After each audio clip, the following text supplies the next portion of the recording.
Hello दोस्तों, स्वागत है दोस्तों आपका अपना चैनल आनंद जिस पॉइंट पे। तो दोस्तों, जैसे कि आपको पता है कि मध्य प्रदेश में जो है जेल परेड या फॉरेस्ट गार्ड की एग्ज़ाम हो रहा है, चल रहा है। तो जिसमें जो है 20 नंबर की जो हिंदी से प्रश्न आ रहे हैं। तो उसी के कवर के लिए दोस्तों आज हम देखेंगे हिंदी साहित्य या हिंदी व्याकरण के प्रश्न जो कि पिछले वर्षों में कोई ना कोई एग्ज़ाम में आए हैं। और ये दोस्तों जो प्रश्न होंगे बहुत ही महत्वपूर्ण प्रश्न होंगे दोस्तों। इसमें आज हमने जो रखा है तो 100 क्वेश्चन रखा है, 100 प्रश्न रखा है मात्र। इससे पहले जो है हमने जो है 3 सेट अपने चैनल पे डाल दिया है। उसका मैंने एक अलग से प्लेलिस्ट बना दिया है, तो आप वहाँ जाके देख सकते हैं। वो भी बहुत ही महत्वपूर्ण प्रश्न है दोस्तों। तो चलिए आज के देखेंगे हम पिछले वर्षों के प्रश्न, जो कि ये 4था सेट होगा। तो चलिए शुरू करते हैं। पहला प्रश्न है हमारा, दो या दो से अधिक शब्दों से मिलकर बने सार्थक शब्द को कहते हैं। तो दोस्तों ये समास कहते हैं। आप ये सब जानते हैं दोस्तों, लेकिन फिर भी थोड़ा सा रिवीजन हो जाए तो उसके लिए हम पढ़ रहे हैं। इसके में दोस्तों सिर्फ मैंने जो है, जैसा मैंने पिछली वीडियो में जो वन लाइनर टाइप का क्वेश्चन जो कराता हूँ, तो उसी जैसा ये भी है। इसमें जो है प्रश्न है और उसका उत्तर है दोस्तों। ये है हालांकि वैकल्पिक प्रश्न है, लेकिन जो गलत विकल्प है मैंने उसको हटा दिया है। तो इसमें जो है मैंने केवल जो सही उत्तर है उसको बस रखा है।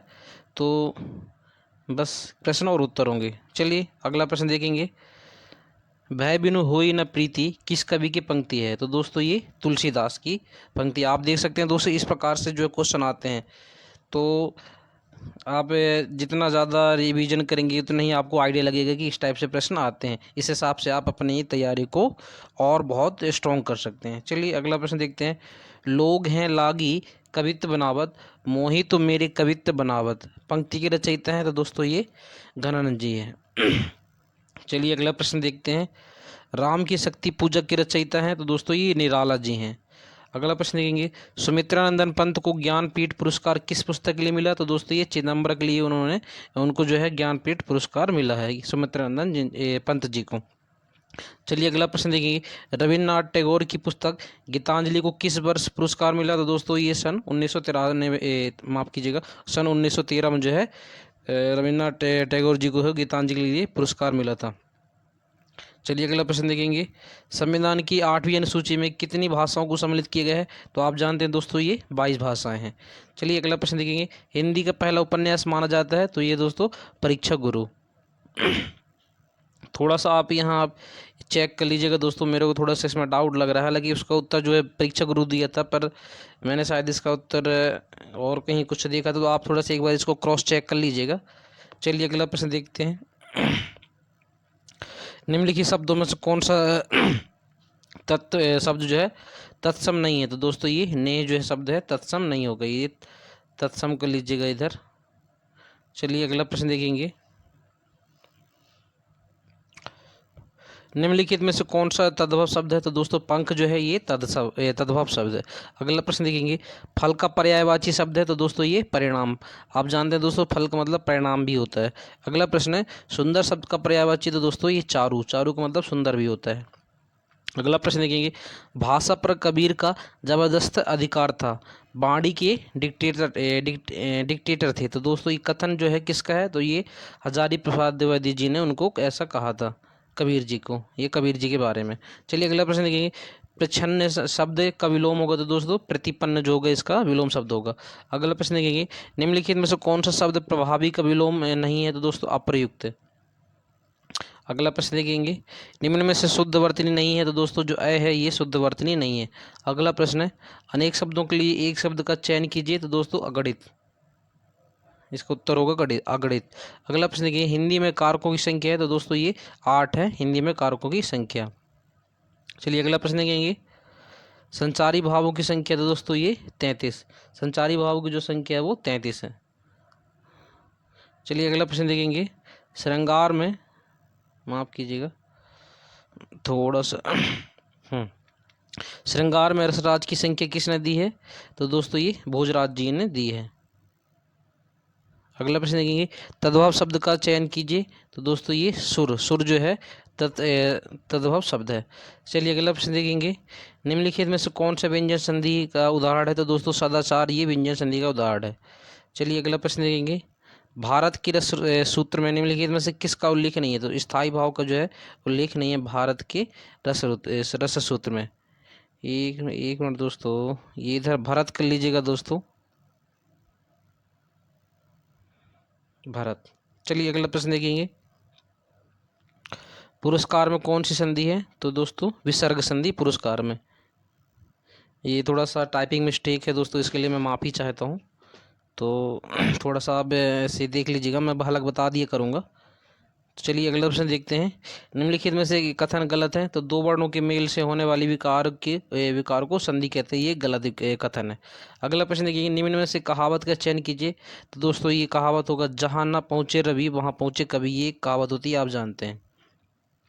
चलिए अगला प्रश्न देखेंगे, कहावत का चयन कीजिए। तो दो, ना नो मन का तेल होगा ना राधा नाचेगी। ये एक कहावत होती है। अगला प्रश्न देखेंगे, कान का कच्चा होना मुहावरे का अर्थ है। तो दोस्तों सुनी सुनाई बातों पर विश्वास करना, ये कान का कच्चा होना का ये मतलब ये अर्थ होगा। अगला प्रश्न देखेंगे, निम्नलिखित शब्दों में से कौन सा शब्द है? तो ये विदुषी जो है ये शुद्ध शब्द होगा या उचित शब्द होगा। अगला प्रश्न देखेंगे, निम्नलिखित में से शुद्ध वाक्य चिन्हित कीजिए। तो दोस्तों उसके प्राण निकल गए, ये शुद्ध वाक्य होगा। अगला प्रश्न देखेंगे, आस शब्द का पर्यायवाची है। तो दोस्तों तात्पर्य, तात्पर्य का मतलब आस भी होता है। अगला प्रश्न देखेंगे, फल का पर्यायवाची शब्द है। तो दोस्तों परिणाम। अगला प्रश्न देखेंगे, अनुरक्त शब्द का विलोम होगा। तो दोस्तों विरक्त। अगला प्रश्न है, इनमें से अश्लील शब्द का विलोम होगा। तो दोस्तों श्लील जो है अश्लील शब्द का विलोम होगा। चलिए अगला प्रश्न देखेंगे, रे निरप बालक काल बस बोलत तो ही ना सांभार में कौन सा रस है? तो दोस्तों इसमें रौद्र रस है। अगला प्रश्न देखेंगे, वनौषधि में शब्द का संधि विच्छेद है। तो दोस्तों वन धन औषधि, इसका संधि विच्छेद होगा वनौषधि का। अगला प्रश्न देखेंगे, कैंची शब्द किस भाषा का है? तो दोस्तों ये तुर्की भाषा का शब्द होगा कैंची। चलिए अगला प्रश्न देखेंगे, अत्यधिक का शुद्ध संधि विच्छेद क्या होगा? तो अति धन अधिक, ये अत्यधिक होगा। अगला प्रश्न है, गुरुदेव शब्द में कौन सा समास है? दोस्तों तो इसमें कर्मधारय समास है। अगला प्रश्न है, सही अर्थ चयनित कीजिए। आलोच्य आलोचना, ये आलोचना की योग्य आलोच्य कहलाता है। अगला प्रश्न देखेंगे, सही अर्थ का चयन कीजिए। तो दोस्तों थोड़ा सा रुकिएगा। चलिए देखो, सही अर्थ का चयन कीजिए। सुपाच्य सॉरी, आसानी से पचने वाला, ये सुपाच्य कहेंगे दोस्तों एक शब्द में। अगला प्रश्न, सही अर्थ का चयन कीजिए। अधोवस्त्र, तो अधोवस्त्र किसको कहते हैं? दोस्तों जो कमर से नीचे पहने जाने वाला वस्त्र होता है उसको हम अधोवस्त्र कहते हैं। चलिए अगला प्रश्न देखेंगे, सही अर्थ वाले वाक्य का चयन कीजिए। तो अजात शत्रु, जिसका कोई शत्रु नहीं है या नहीं जन्मा है उसको वो अजात शत्रु कहलाता है। अगला प्रश्न देखेंगे, सही अर्थ का चयन कीजिए। गोधूली, तो संध्या और रात के बीच का समय, ये गोधूली कहलाता है।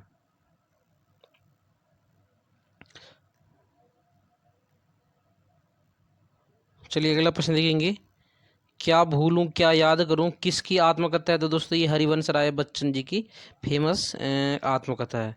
अगला प्रश्न देखेंगे, भारतीय संविधान की किस अनुच्छेद में हिंदी को संघ की राजभाषा तथा लिपि देवनागरी होगी कहा गया है? तो दोस्तों ये 343 में अनुच्छेद में।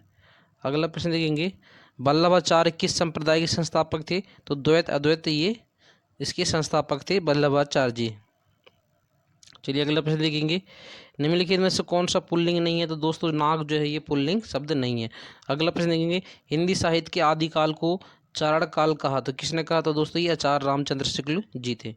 अगला प्रश्न देखेंगे, रहीमन पानी राखी बिन पानी सब सून, पानी गए न उबरे मोती मानस चून में कौन सा अलंकार है? तो आप जानते हैं दोस्तों, फेमस ये जो है कहावत है, मतलब लाइन है, वाक्य है। तो इसमें श्लेष में अलंकार होगा। अगला प्रश्न देखेंगे, शुद्ध शब्द विकल्प का चयन कीजिए। तो शीर्षक जो है शुद्ध शब्द होगा। अगला प्रश्न देखेंगे, शुद्ध शब्द वाली वर्तनी के चयन कीजिए। तो दोस्तों व्यवहार, ये शुद्ध वर्तनी वाला शब्द होगा। अगला प्रश्न देखेंगे, कपाल का पर्यायवाची शब्द होगा। तो दोस्तों खोपड़ी। अगला प्रश्न देखेंगे, एडवोकेट का पर्यायवाची शब्द होगा अधिवक्ता। अगला प्रश्न, शाश्वत शब्द का विलोम बताइए। तो दोस्तों ये क्षणिक। अगला प्रश्न, संसार शब्द में कौन सा संधि है? तो दोस्तों व्यंजन संधि। अगला प्रश्न देखें, ज्ञो वृद्ध में कौन सी संधि है? तो इसमें विसर्ग संधि है। अगला प्रश्न देखेंगे चंद्रमुख में कौन सा समास है, तो दोस्तों कर्मधारय समास। अगला प्रश्न देखेंगे पानी पीकर कोसना मुहावरे का अर्थ बताइए, तो हर घड़ी किसी का अमंगल चाहना इसका मुहावरे का अर्थ हो जाएगा। अगला प्रश्न देखेंगे कि सीन काट कर बछड़ों में मिलना, तो ये मुहावरे का अर्थ क्या होगा, तो वास्तविकता छिपाकर कार्य करना इस मुहावरे का अर्थ होगा। चलिए अगला प्रश्न है उतर गई लोई तो क्या करेगा कोई, लोकोक्ति का अर्थ बताइए, तो बदनाम व्यक्ति को बुराई से क्या डर, ये इसका अर्थ होगा। अगला प्रश्न है कहने से कुमार गधे पर नहीं चढ़ता, लोकोक्ति का अर्थ बताइए, तो ये हीन भावना का शिकार होना या हीन भाव का शिकार होना इसका अर्थ हो जाएगा। अगला प्रश्न देखेंगे चौथा भाग शब्द में कौन सा विशेषण है, तो दोस्तों ये निश्चित संख्यावाचक है, चूंकि इसमें चौथा भाग के बारे में बताया जा रहा है। अगला प्रश्न देखेंगे दोना पात बबूर के ताय तनिक पिसान, रजाबू करने लगे छठे छह से दान में कौन सा रस है, तो दोस्तों इसमें हास रस होगा। अगला प्रश्न देखेंगे चरण कमल में कौन सा अलंकार है, दोस्तों इसमें रूपक अलंकार है। कनिष्ठ का विपरीत शब्द क्या होगा दोस्तों, तो ये ज्येष्ठ होगा। अगला प्रश्न विस्मय शब्द में कौन सा भाग है, तो दोस्तों स्थायी भाव। अगला प्रश्न करते अभिषेक